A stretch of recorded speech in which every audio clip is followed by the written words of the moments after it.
మాదిగ మేధావుల వేదిక Madiga employees federation పెట్టిన ఈ మీటింగ్కి హృదయపూర్వక అభినందనలు చెప్తూ ఆర్ట్స్ కాలేజీ విద్యార్థిగా 2001లో ఒక సంఘటన పృథ్వన్న దరువెల్లన్న మా పోషెట్ అన్న మేమందరం కూడా కేసీఆర్ గారు పార్టీ పెట్టాలా వద్దా అన్నప్పుడు ఒక సంశయంలో పార్టీ పెట్టాలని ప్రకటించిన తర్వాత కొంత వెనకడుగు పోయిన సందర్భంలో ఇంకా పార్టీ అనౌన్స్ కాకముందు ఉస్మానియా విద్యార్థులుగా మేము పృథ్వన్న దరువెల్లన్న పోషెట్టి అంతా కూడా కేసీఆర్కి మనోధైర్యం ఇవ్వడానికి ఇదే ఠాగూర్ ఆడిటోరియంలో 2001లో పెట్టిన మీటింగే ఇవాళ తెలంగాణ రాష్ట్ర సాధనకి తొలి మీటింగ్. ఆ రోజు కేసీఆర్కి ఏ విధంగా అయితే ధైర్యాన్ని స్ఫూర్తిని ఇచ్చిన ఉస్మానియా యూనివర్సిటీ ఈ రోజు ప్రొఫెసర్ కాసిం గారి ఆధ్వర్యంలో ఆర్ట్స్ కాలేజీలో చదువుతున్నప్పుడు నేను ఎంఎస్సి మ్యాథమెటిక్స్ వదిలిపెట్టి జర్నలిజంలోకి వచ్చిన. 32 డిపార్ట్మెంట్లు ఉన్నాయి ఆర్ట్స్ కాలేజీలో. ఈ 32 డిపార్ట్మెంట్లు సమాజంలో ఉన్న సమస్యల పరిష్కారానికి కదా సోషల్ సైన్సెస్ ఆర్ట్స్ అంతా కూడా. మరి సమాజంలో 75 సంవత్సరాల నుంచి ఇంత సంఘర్షణ, ఇంత ఆవేదన, ఇంత ఆకలి చావులు ఇంత ఎందుకు జరుగుతున్నాయంటే ఆ ఆర్ట్స్ కాలేజీ సక్రమంగా పనిచేయట్లేదేమో బాధ ఉండేది. ఆ రోజు తెలంగాణ రాష్ట్ర సాధనకు ఏ విధంగా అయితే ఆర్ట్స్ కాలేజీ ఉస్మానియా విద్యార్థులు నడుము కట్టి 1200 మంది విద్యార్థుల త్యాగాలతో భౌగోళిక తెలంగాణ సాధించుకున్నారో ఈ రోజు ప్రొఫెసర్ కాసిం గారు ప్రిన్సిపాల్గా ఉన్నప్పుడు నాకు ఒక ధైర్యం వచ్చింది. ఆర్ట్స్ కాలేజీలో ఉన్న అన్ని డిపార్ట్మెంట్లు సమాజంలో ఉన్న సమస్యల పరిష్కారానికి ప్రయత్నించాలి. ఆర్ట్స్ కాలేజీ కట్టిన కూలీలు వడ్డెర బస్తీలో 70 ఏళ్ల నుంచి ఆకలి చావులకు వెలుకుతుంటే ఎక్కడో సామాజిక శాస్త్రాలకి సమాజంలో ఉన్న సమస్యలకి మధ్య లింక్ తెగినట్టు అనిపించింది. కానీ నాకు ఈరోజు ఈ మీటింగ్కి వచ్చిన తర్వాత సమాజంలో ఉన్న సామాజిక శాస్త్రాలన్నీ కూడా సమాజంలో ఉన్న సమస్యల పరిష్కారానికి ఆర్ట్స్ కాలేజీ ప్రిన్సిపాల్ గారి కాసిం గారి ఆధ్వర్యంలో మరో సామాజిక తెలంగాణ ఉద్యమానికి నాంది ఇది. మేము తెలంగాణ కోసం పృథ్వన్న, నేను, దరువెల్లన్న, మా పోషెట్టి మా 25 ఏళ్ల జీవితాన్ని కోల్పోయింది మా తరమే కాదు, మా నాన్నగారి తరం కావచ్చు. ముచ్చర్ల సత్యనారాయణ గారి వారసత్వంలో మేము 40-50 ఏళ్ల నుంచి తెలంగాణకి ఎమోషనల్గా ఎందుకు కనెక్ట్ అయి ఉన్నామంటే తెలంగాణ అంటే కేవలం భౌగోళిక తెలంగాణ కాదు. చంద్రబాబు నాయుడు పోయి చంద్రశేఖరరావు పోయి రేవంత్ రెడ్డి కోసం కాదు.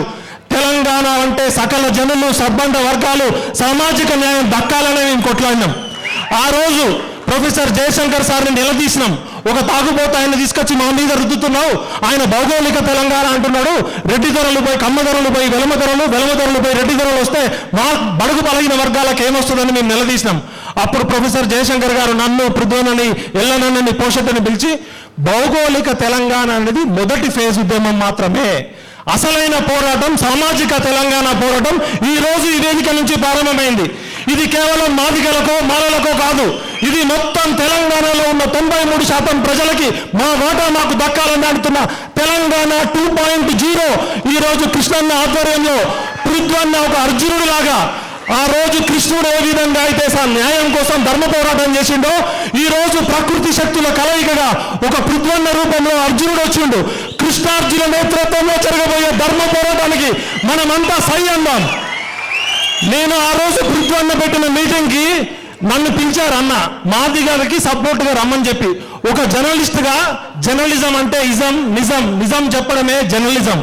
నేను ఆ రోజు ఏం మాట్లాడినంటే వర్గీకరణని వ్యతిరేకించేటోళ్ళు ఎవరైనా దొంగలే అని చెప్పిన. నేను పొరపాటున కూడా ఏ కులం పేరు కానీ ఏ మతం పేరు కానీ ప్రకటించలేదు.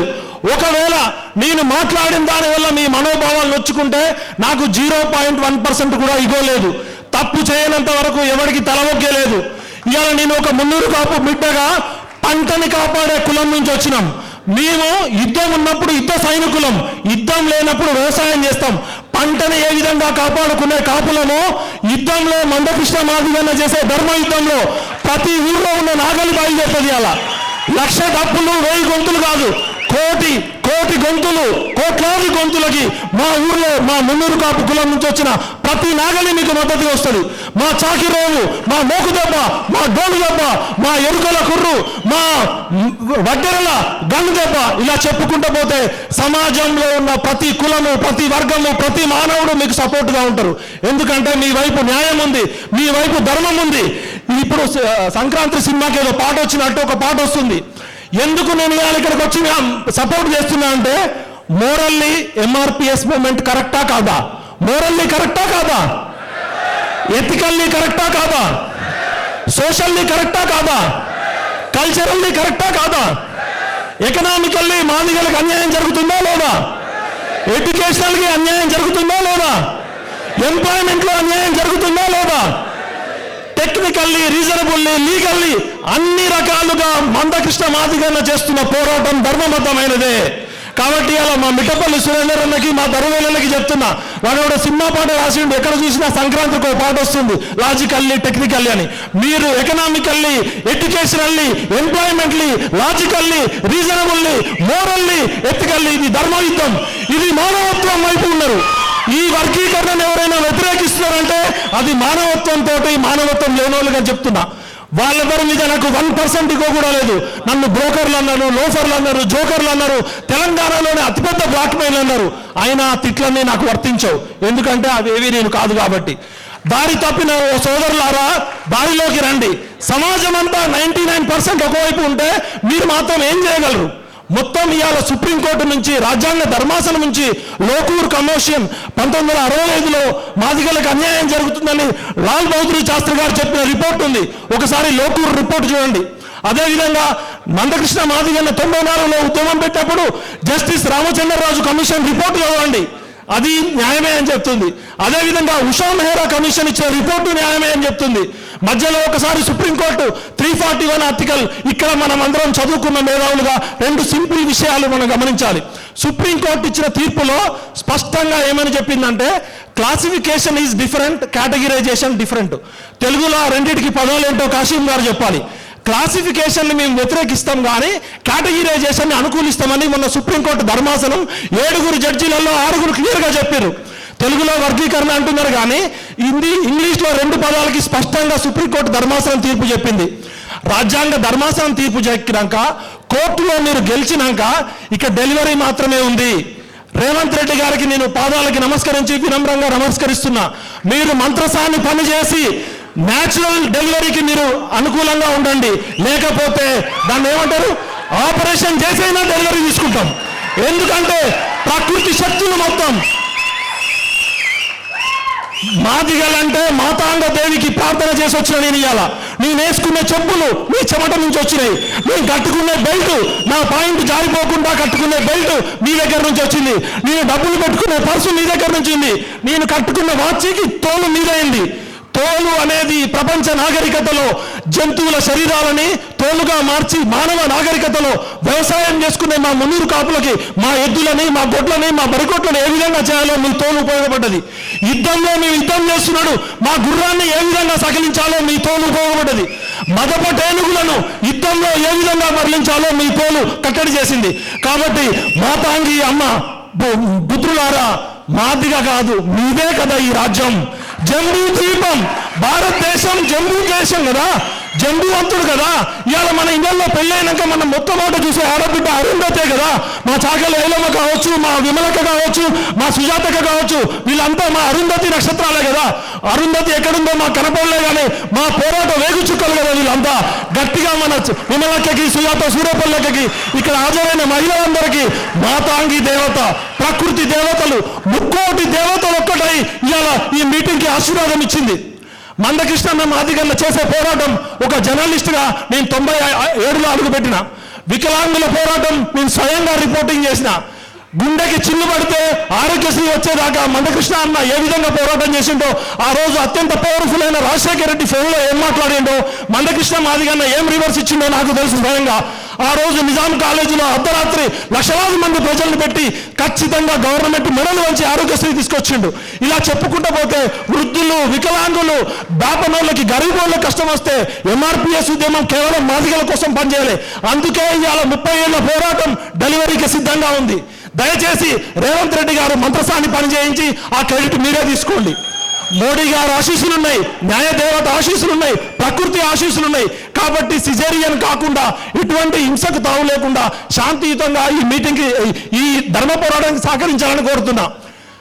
1,00,000 డప్పులు 1000 గొంతులు కాదు, కోట్ల గొంతులు, లక్షలాది డప్పులు వస్తున్నాయి. మొత్తం తెలంగాణ సమాజంలో ప్రతి ఒక్కళ్ళు ఈ మీటింగ్ ఈ సపోర్ట్ చేస్తున్నారు. అదేవిధంగా భారతదేశంలో మానవత్వం, న్యాయం, ధర్మం అని పోరాడుతున్న ప్రతి ఒక్కళ్ళు ఎంఆర్పిఎస్ మూమెంట్కి సపోర్ట్ చేస్తున్నారు. ఇక్కడ ఉన్న ఈ 2,000 మందిని ప్రార్థిస్తున్నా, ఎంతో మంది త్యాగం చేస్తే జ్యోతిరావు పూలే అనే వ్యక్తి మనందరి కోసం తన జీవితాన్ని త్యాగం చేసిండు. సావిత్రిబాయి పూలే ఎంతో చెప్పు దెబ్బలు, ఎన్నో టమాటాలు, గుడ్లు ఆమె మీద పేద పిల్లలకి పాఠం చెబుతుంటే ఎన్నోసార్లు అవమానం చేసిరు. వీళ్ళిద్దరి జీవిత చరిత్ర ముందు మన త్యాగాలు ఎంత, మన జీవితాలు ఎంత. దయచేసి సావిత్రిబాయి పూలే, జ్యోతిబా పూలే వారసులుగా చెప్తున్నాం. ఏ సోదరులకి మాకు మీ మీద వ్యతిరేకత లేదు. ధర్మబద్ధమైన పోరాటాన్ని మద్దతు చేయండి. మీకు గులాబీ పూల వానతోటి మీ పాదాలు కడుగుతాం. ఒకవేళ మీరు మొండిగా నై అంటే, నిన్న మొన్న ఎవరో డబ్బులు ఇస్తాం, మా దగ్గర డబ్బులు ఉన్నాయి, 30 లక్షలు 60 లక్షలు అంటున్నారు. మీ దగ్గర డబ్బులు ఉంటే మంచిదే, కానీ మా దగ్గర డబ్బులు లేవు, ఓన్లీ చెప్పులే ఉన్నాయి. మీరు మా ఉద్యమానికి మద్దతు పలకండి, మీకు చెప్పులు బహుమతిగా ఇస్తాం, గులాబీలో వాన ఇస్తాం, డబ్బుల మోతతో మీ గూగల్ గూయ అనిపిస్తాం. మీరు ఇదే విధంగా మొండికి పోతే చెప్పు దెబ్బలు కూడా తప్పవు, గుర్తుపెట్టుకోండి. నేను ఒక ప్రేమతో, ఒక బాధ్యతతో, ఒక ఆవేదనతో చెప్తున్నా. ఒక పెరియార్ వారసుడిగా నాకెప్పుడు కూడా పెరియార్ సినిమా చూస్తుంటే, తమిళనాడులో పెరియార్ చూస్తుంటే, మన తెలంగాణలో, మన తెలుగు రాష్ట్రాల్లో కూడా మనమంతా పెరియార్ లాగా ఉండాలి. ఇవాళ నాకు కనబడుతున్న పెరియార్లు కాశీము, మన మందకృష్ణ మాదిగన్న, మన పృథ్వననే. కాబట్టి పెరియార్ వారసులుగా, జ్యోతిబా పూలే వారసులుగా, ఇక మన అంబేద్కర్, బాబాసాహెబ్ అంబేద్కర్ గారికి నిజమైన వారసులుగా, కాన్షీరామ్ స్ఫూర్తిగా, మనలో మనకేమన్నా అంతరాలు ఉంటే డెమోక్రసీలో డిబేటు, డిస్కషన్, డైలాగ్ పెట్టుకుందాం. కానీ 30 ఏళ్ల నుంచి పోరాటం జరుగుతుంటే వాళ్ళు ఎక్కని మొక్క లేదు, కలవని నాయకుడు లేదు. ఇవాళ భారతదేశంలో ఉన్న అన్ని రాజకీయ పార్టీలు ఎంఆర్పిఎస్కి మద్దతు ఇచ్చినాయా లేదా? ఏ రాజకీయ పార్టీ అన్న వ్యతిరేకిస్తుందా? అంటే రాజకీయ పార్టీలు తీసుకునే నిర్ణయాలు ఆలోచించే తీసుకుంటారు కదా. అదేవిధంగా ఎంతమంది జడ్జీలు సపోర్ట్ చేయాలి? Justice Ramachandraraju commission, justice Usha Mehra commission, 7 జడ్జీలు సపోర్ట్ చేసినాక కూడా ఇంకా మేము తొండికేస్తామంటే ఇది కేంద్ర ప్రభుత్వం, సుప్రీంకోర్టు ఏమని చెప్పింది? ఆయా రాష్ట్రాల్లో ఉన్న ప్రాక్టికల్ సిచ్యువేషన్ బట్టి మీరు రాష్ట్ర ప్రభుత్వం నిర్ణయం తీసుకోవచ్చు అని చెప్పింది. ఇలా ఎంఆర్పిఎస్ వర్గీకరణ ఇక్కడ ఆమోదిస్తున్నాం తెలంగాణలో. ఎందుకు మేము తెలంగాణలో బలంగా అడుగుతున్నామంటే, తెలంగాణలో 30 ఏళ్ల సుదీర్ఘ పోరాటం ఉంది, త్యాగం ఉంది, చావులు ఉన్నాయి, పోరాటాలు ఉన్నాయి. కాబట్టి తెలంగాణలో అడుగుతున్నాం. మరి ఇదే దేశమంతా కూడా మనం అడుగుతున్నట్టే కదా. ఇలా తెలంగాణలో వర్గీకరణకు మద్దతు ఇస్తే రేపు పొద్దున ఉత్తరప్రదేశ్లో, పంజాబ్లో కూడా అవుతుంది కదా. ఒక చోట మాలలకి రావచ్చు, ఒక చోట మాదిగలకి రావచ్చు. కేవలం దళితులు అంటే మానవాదిగలే కాదు కదా. 59 కులాలలో కనీసం ఎడ్యుకేషన్ లేకుండా, ఎంపీటీసీ కాకుండా, వార్డు మెంబర్ కాకుండా ఉన్న ఎంతో అనుబంధ ఉపకులాలు ఉన్నాయి కదా. మరి వాళ్ళ గురించి ఎవరు మాట్లాడాలి? ఇవాళ మందకృష్ణ మాదిగల కేవలం మాదిగల కోసమే కాదు కదా ఈ మీటింగ్ పెట్టింది. మనమంతా ఎందుకు వచ్చినాం? ఇది దళితుల మధ్య ఐక్యతకే కాదు, బహుజనుల మధ్య ఐక్యత, సామాజిక న్యాయం కోరుకునే ప్రతి ఒక్కరూ దీనికి సపోర్ట్ చేస్తున్నారు. కాబట్టి ఇవాళ 2 ప్రపంచ దేశాల మధ్య యుద్ధాన్ని కూడా ఆపవచ్చు. ఒక ఐక్యరాజ్య సమితి అధ్యక్షుడో, ఒక అమెరికా ప్రెసిడెంటో ఫోన్ చేసి 2 దేశాల మధ్య యుద్ధం కూడా ఆపవచ్చు. కానీ కొన్ని సందర్భాల్లో యుక్రెయిన్, రష్యా లాంటి వారిని ఎవరో ఆపలేకపోతున్నారు. కానీ ఈ ఎస్సీ వర్గీకరణని ప్రపంచంలో ఉన్న ఏ శక్తి ఆపలేదు. సూర్యుడు తూర్పున ఉదయించడం ఎంత నిజమో, చీకటి తర్వాత వెలుగు రావడం ఎంత నిజమో, ఇవాళ మందకృష్ణ మాదిగన్న చేస్తున్న పోరాటంలో న్యాయం ఉంది, ధర్మం ఉంది, చట్టం ఉంది. కాబట్టి ఏ శక్తి కూడా ఆపలేదు. దయచేసి ఎవరైనా ఆపాలనుకుంటున్న మిత్రులారా, ఇప్పటికైనా కళ్ళు తెరవండి. మీ పాదాలకి నమస్కరించి ఒక బహుజన బిడ్డగా, ఒక బీసీ బిడ్డగా, ఒక తెలంగాణ వాదిగా చెప్తున్నా, 1200 మంది పిల్లలు చచ్చిపోయింది ఇలాంటి కొట్లాటల కోసం కాదు. 93% వాటా, 93% ప్రజలకి దక్కాల్సిందే. పిడికెడు మంది పెత్తందారుల చేతుల్లో ఇంకా తెలంగాణ వెల్కమ్ రెడ్డి రాజ్యం చేతుల్లో ఉండొద్దు.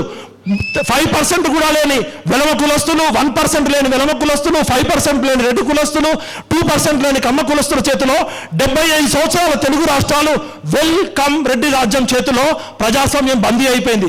ఆ ప్రజాస్వామ్యాన్ని విడిపించడానికే ఇలా సామాజిక న్యాయం కోసం మందకృష్ణ మాదిగన్న పెట్టిన మూమెంట్ కేవలం మాదిగలకు సంబంధించిందే కాదు. ఇది సామాజిక న్యాయం కోసం భారతదేశ వ్యాప్తంగా ఏ అగ్రవర్ణ శక్తులైతే, ఏ పెత్తందారులైతే, ఏ మనువాదులైతే బడుగు బలహీన వర్గాలని, దళితులని, మైనారిటీలని ఏకం చేయకుండా అడ్డుపడుతున్నాయో వాళ్ళందరికీ తెలంగాణ నుంచే ఆ 1200 మంది అమరవీరుల ఆశీస్సులతోటి, 369 మంది ఆశీస్సులతోటి ఈ తెలంగాణ నేల మీద రక్తం చిందిన ప్రతి ఒక్కరి ఆత్మసాక్షిగా ఇవాళ ఎంఆర్పిఎస్ వర్గీకరణ జరగబోతుంది. అది ఎవరు ఆపలేరు.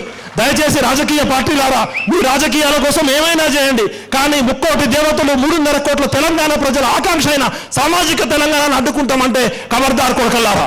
మీరు ఎవరైనా ఎంతటి శక్తివంతులైనా అడ్డుకోవద్దని వినమ్రంగా ప్రార్థిస్తూ నాకు ఈ అవకాశం కల్పించిన అందరికీ జై భీమ్, జై అంబేద్కర్, జై పూలే, జై పెరియార్, జై సామాజిక తెలంగాణ.